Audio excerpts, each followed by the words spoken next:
Em 1483, o herdeiro do trono da Inglaterra, Eduardo, de 12 anos, e seu irmão mais novo, Ricardo, desaparecem de dentro da Torre de Londres. Em geral, supõe-se que eles foram assassinados. É um evento que muda o curso da monarquia britânica. O tio deles, Ricardo III, sempre foi indicado como culpado pelo crime: matar os meninos para usurpar o trono. Mas uma investigação moderna do caso lança dúvidas sobre este julgamento tão antigo. Apresentando motivos de dois outros suspeitos principais, em uma tentativa de revelar quem é realmente o vilão mais provável, nós abrimos os arquivos confidenciais sobre Ricardo III.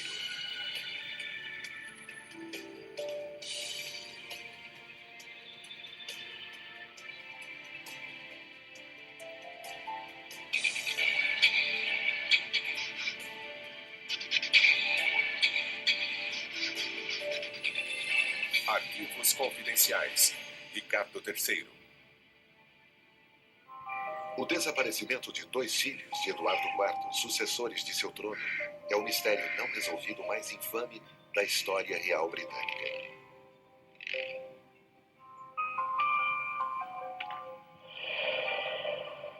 Desde sua morte, o rei Ricardo III tem sido acusado de seus assassinatos e difamado pelos monarcas que o sucederam.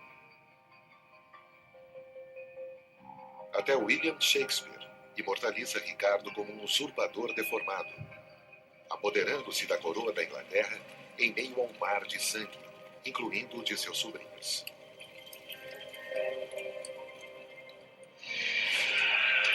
Mas historiadores modernos afirmam que esta descrição está cheia de imprecisões. Na verdade, a vida de Ricardo está bem documentada. Irmão leal de Eduardo IV, o pai dos jovens príncipes, a Ricardo é confiada a guarda deles quando Eduardo morre. Na época, Ricardo é largamente considerado como o melhor homem para governar o país até os meninos atingirem a maioridade. Ele não é um corcunda aleijado, e nem é o único homem que pode ter o sangue dos sobrinhos nas mãos. Finalmente, possibilitando a Ricardo III ter uma audiência que ele nunca teve, será que agora ele poderá ser inocentado depois de 500 anos desta fama ruim? Em 1483, Ricardo coloca os meninos na Torre de Londres. O historiador e professor A.J. Pollard acha que o encarceramento dos meninos não prova a culpa de Ricardo. Colocá-los na torre não foi necessariamente sinistro, porque era ali que a procissão de coroação começava. Era um grande palácio real, uma residência real. Só mais tarde, e talvez principalmente por causa do que aconteceu aos dois meninos, que associamos a torre a uma prisão, onde as pessoas são executadas ou assassinadas. Não há dúvida de que Ricardo queria a coroa, e seu método de consegui-la é questionável. Em junho de 1483, anuncia-se que os meninos são ilegítimos, baseado no fato de que seu pai, o rei morto, tinha noivado outra mulher antes de se casar com a mãe deles. De acordo com as leis católicas da época, os príncipes são bastardos. Ricardo, o herdeiro legítimo. O parlamento apoia esta solicitação e, em um ato conhecido como Títulos Régios, eles legalmente concedem a coroa a Ricardo. Seus críticos o acusam de ter engendrado a proclamação. Historiadores discutem que isso não necessariamente o torna um assassino. O Dr. Michael Jones é um dos maiores especialistas no mistério dos príncipes na Torre. Depois que Ricardo assume o trono de maneira estritamente legal, os príncipes na torre não são mais uma ameaça para ele, porque eles são ilegítimos e eles se tornam irrelevantes para a sucessão. Afirmações de que Ricardo assassinou os príncipes são baseadas em boatos que afirmam que, enquanto ele visitava suas propriedades no norte, menos de um mês depois de sua posse, os meninos simplesmente desapareceram. Mas relatos publicados acusando Ricardo não começam a aparecer até cerca de 50 anos depois de sua morte. Sir Thomas More, um estadista e advogado, formula a acusação em seu livro A História de Ricardo III.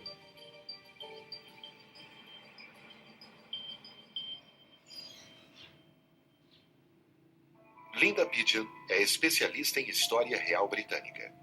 Ela estuda a crônica de More a fundo. Thomas More cria uma história elaborada sobre Ricardo querer que os príncipes fossem mortos e alguém diz: bem, conheço a pessoa que poderá ajudar você. O assassino em potencial é Sir James Tyrrell, o criado de confiança de Ricardo.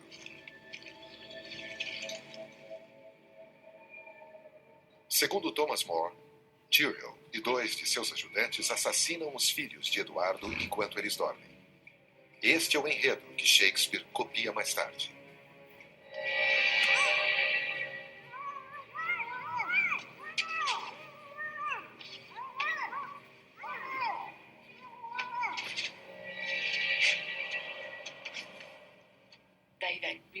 Então eles removem os corpos e os sepultam embaixo da escada.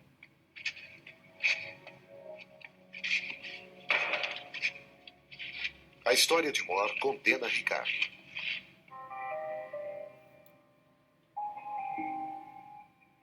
Na biblioteca da Eton College, o Dr. Julian Luxford descobriu um documento que também parece associar Ricardo com a morte dos príncipes. O poema fala que Ricardo III desperdiça a riqueza que seu antecessor Eduardo IV tinha acumulado e que ele suprimiu a vida da prole de Eduardo IV. Os versos são de 1485, pouco depois da morte de Ricardo. Mas especialistas debatem a interpretação da palavra oprimer, que traduzida se torna suprimir. Esta palavra suprimir tem na época a mesma ambiguidade que existe agora no inglês moderno e que pode significar tirar algo de alguém, uma forma suave de tratar um assassinato. Embora o poema difame Ricardo, ele não consegue acusá-lo de assassinato.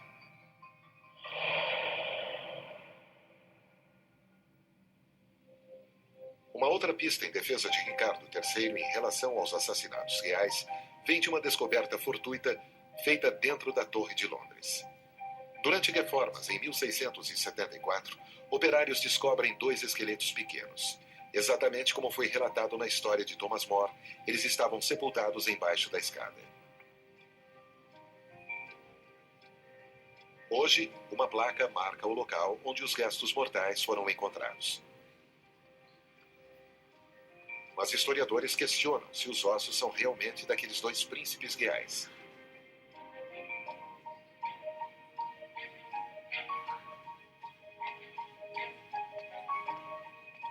Para começar, Linda Pigeon acha que a localização de More é essencialmente falha. Escavar uma escada de pedra exigiria vários homens trabalhando várias semanas. Não é algo que se faça em uma noite e não na profundidade que estamos falando também. E mais importante, não existe prova conclusiva sobre a quem esses ossos realmente pertencem. Não temos certeza sobre o sexo das crianças. Não conseguimos determinar a idade com exatidão, como é necessário. E ainda está em aberto se são de fato os príncipes ou não.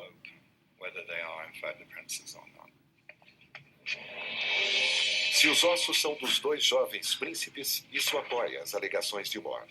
Mas a família real atual se recusa a permitir que qualquer tipo de exame seja realizado.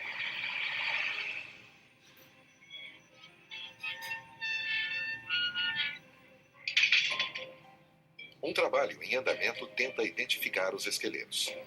Mas até que se estabeleçam ligações entre os corpos de Ricardo III, existe apenas a especulação que o conecta às mortes dos príncipes. Apesar dos séculos de recriminação, o caso contra Ricardo é surpreendentemente fraco. Investigações mais extensas revelam outros possíveis culpados. O primeiro homem merecedor de um exame mais detalhado é o Duque de Buckingham. Peter O'Donoghue é o curador de alguns dos manuscritos mais preciosos da Inglaterra. Tenho aqui um anuário escrito pelo que imaginamos ser um comerciante de Londres, um cidadão londrino, ano a ano, com registros feitos todos os anos. Entre 1482 e 1483 é dito: este ano os filhos do rei Eduardo IV foram assassinados na Torre de Londres por ordem do imoral Duque de Buckingham. Este documento é um dos poucos relatos sobreviventes do que aparentemente acontece no ano em que os príncipes desaparecem. Ele culpa Buckingham claramente. Este é o relato mais antigo que temos sobre o que os cidadãos de Londres estavam dizendo. Quando Ricardo assume o trono, Buckingham se torna o segundo homem mais poderoso do país. Ele é uma das poucas pessoas com acesso aos príncipes. Bert Fields é advogado e historiador e vem investigando todos os suspeitos no caso.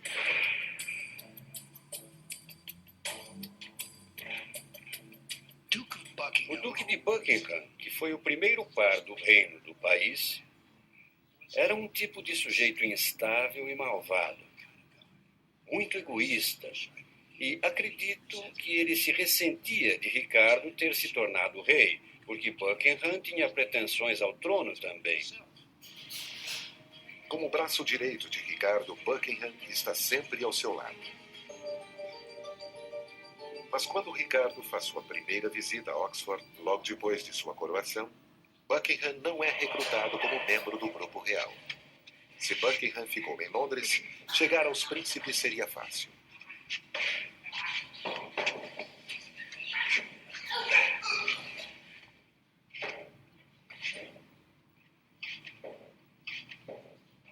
Com os meninos fora do caminho, Buckingham dá um passo grande em direção ao trono, principalmente agora que ele implica Ricardo.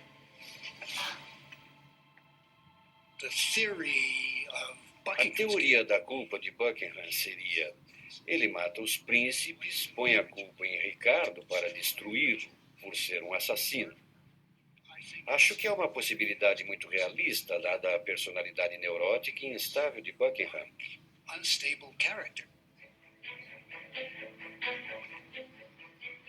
Se Buckingham realmente matou os príncipes, é quase certo que Ricardo o confrontou. Os dois homens marcam uma reunião.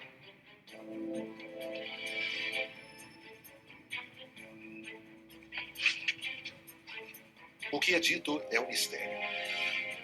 Mas logo depois, Buckingham toma uma atitude. Ele trai o rei. Eu suspeito que ele estava tramando ficar com o trono para si.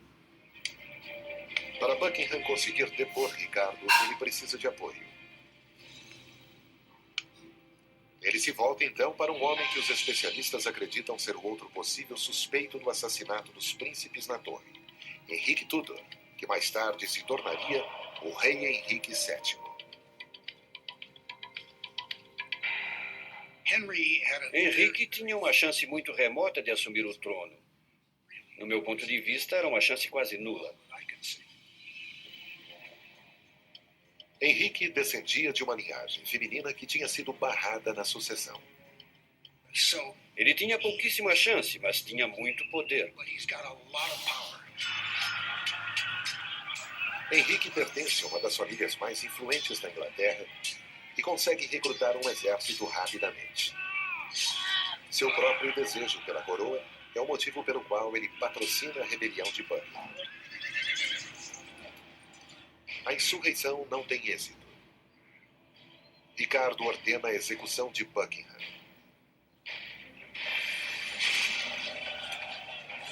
Henrique escapa para continuar lutando e 2 anos mais tarde ele desafia e derrota Ricardo em um encontro épico. A Batalha de Bosworth Field, que é vencida pela política e não pela bravura. Mais uma vez, Ricardo é atraiçoado. Seu aliado, o Conde de Northumberland, o trai, retirando seus homens e deixando Ricardo com menos tropas. Henrique afirma que a sua oposição a Ricardo se deve ao fato de ele ter assassinado os jovens príncipes. A reação do povo quando da derrota do rei sugere que muitos de seus súditos não acreditam na história de Henrique. Ricardo era querido em especial na parte setentrional da Inglaterra. Northumberland o traiu na batalha, e quando Northumberland voltou para suas terras no norte, ele foi assassinado pelo povo, que realmente achava que aquilo era algo com o que eles não conseguiriam viver. O fato de que ele tinha traído o herói deles. Com a morte de Ricardo, Henrique se apodera do trono e se torna o rei Henrique VII, o primeiro monarca dos Tudor. Ele já tinha confirmado seu pedigree real ao prometer se casar com a irmã dos príncipes. Mas, ironicamente, ao torná-la sua rainha, Henrique reinstala o direito dos meninos à coroa ao revogar sua ilegitimidade. Se eles são ilegítimos, sua esposa é ilegítima. E se sua esposa é ilegítima, ele realmente não é o rei. Então, que recursos ele tem se eles estiverem vivos? Ele tem de matá-los. Agora, o rei vitorioso, Henrique, tem controle total sobre a Torre de Londres. Seus homens não teriam problemas para eliminar 2 adolescentes.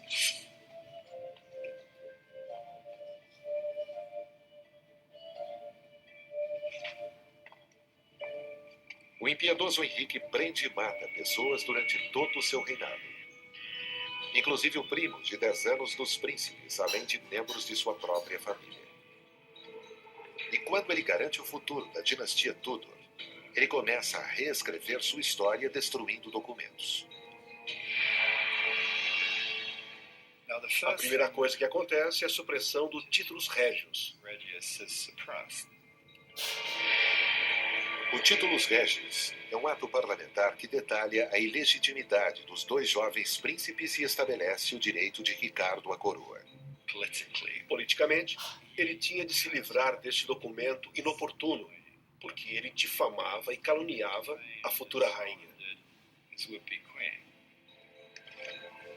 Destruindo o Titulus Regis, Henrique, além de limpar o nome de sua esposa, ele também relega Ricardo à posição de usurpador. E, inadvertidamente, cria o bode expiatório perfeito para o assassinato dos príncipes. Isso cria uma tendência que vai aumentando com o tempo, que diz que Ricardo III não tinha de maneira alguma elementos para reclamar o trono da Inglaterra. E essa, é claro, é uma deturpação que cresce. Os futuros monarcas Tudor continuam a campanha anti-Ricardo. E durante o reinado de Elizabeth I, neta de Henrique, Shakespeare o difama como sendo um corcunda assassino de criança. Mas historiadores agora alegam que a descrição de Ricardo III como monstro malvado é uma deturpação grosseira. Tanto o caráter de Ricardo III como sua aparência física foram deformados. E é claro, um deve refletir o outro. O fato de que toda a linhagem de monarcas Tudor calunie Ricardo é motivo suficiente para questionar a percepção duradoura de que ele é um assassino.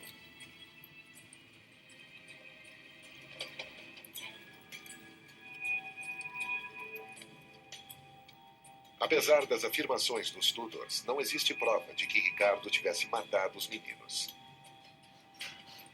A partir das provas, Henrique e Buckingham parecem igualmente abertos à suspeita. Depois da morte de Ricardo, 2 revoltas acontecem, lideradas por pessoas que afirmam ser os príncipes voltando do exílio.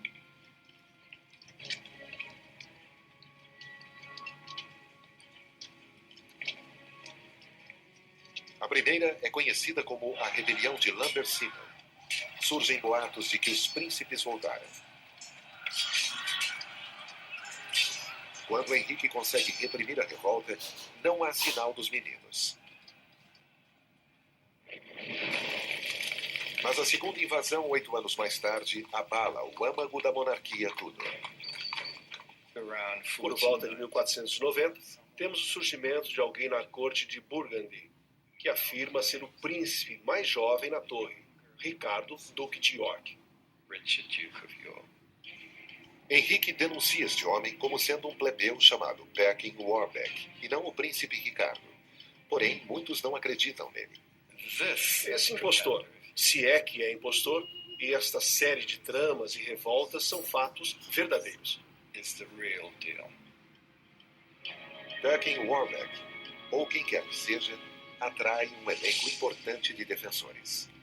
Margaret, irmã de Ricardo III, Carlos VIII da França, o rei da Escócia e o santo imperador romano todos se juntam em seu favor. E então surge o apoio em casa, o mais preocupante para Henrique VII. Seu próprio camareiro, Sir William Stanley. Stanley comenta que se Warbeck é o príncipe Ricardo, ele se aliará a ele. Essas palavras são suficientes para afastar Sir William Stanley. Aquilo está perigosamente perto de casa. A causa Warbeck cria problemas enormes para Henrique. Mas em 1497, enquanto prepara uma invasão a Cornualha, na costa meridional da Inglaterra, ele é capturado e levado para a torre.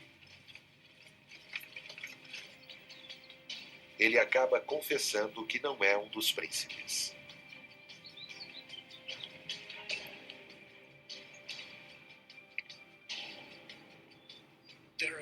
Existem tantas falhas na confissão que é quase como se ele estivesse mandando uma mensagem.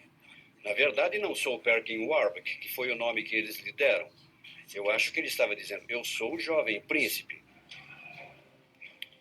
O que é certo é que Henrique tortura e executa seu prisioneiro. E com a sua morte, as invasões cessam. Acho que temos de levar a sério o fato de que Perkin Warbeck pode realmente ter sido quem ele se dizia ser, ou seja, o mais jovem dos dois príncipes da torre, Ricardo, Duque de York, o requerente legítimo do trono e, portanto, rei Ricardo IV da Inglaterra. Muitas pessoas foram acusadas do assassinato real dos príncipes. O mais difamado, Ricardo III, foi declarado culpado sem julgamento. Mas Henrique Tudor e o traiçoeiro Duque de Buckingham são igualmente prováveis responsáveis. A menos que novas provas surjam, não há como saber quem matou os meninos.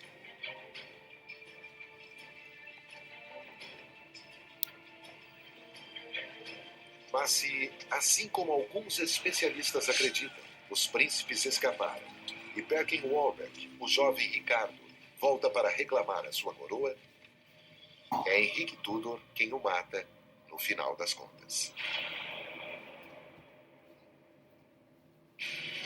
Versão Marshmallow São Paulo.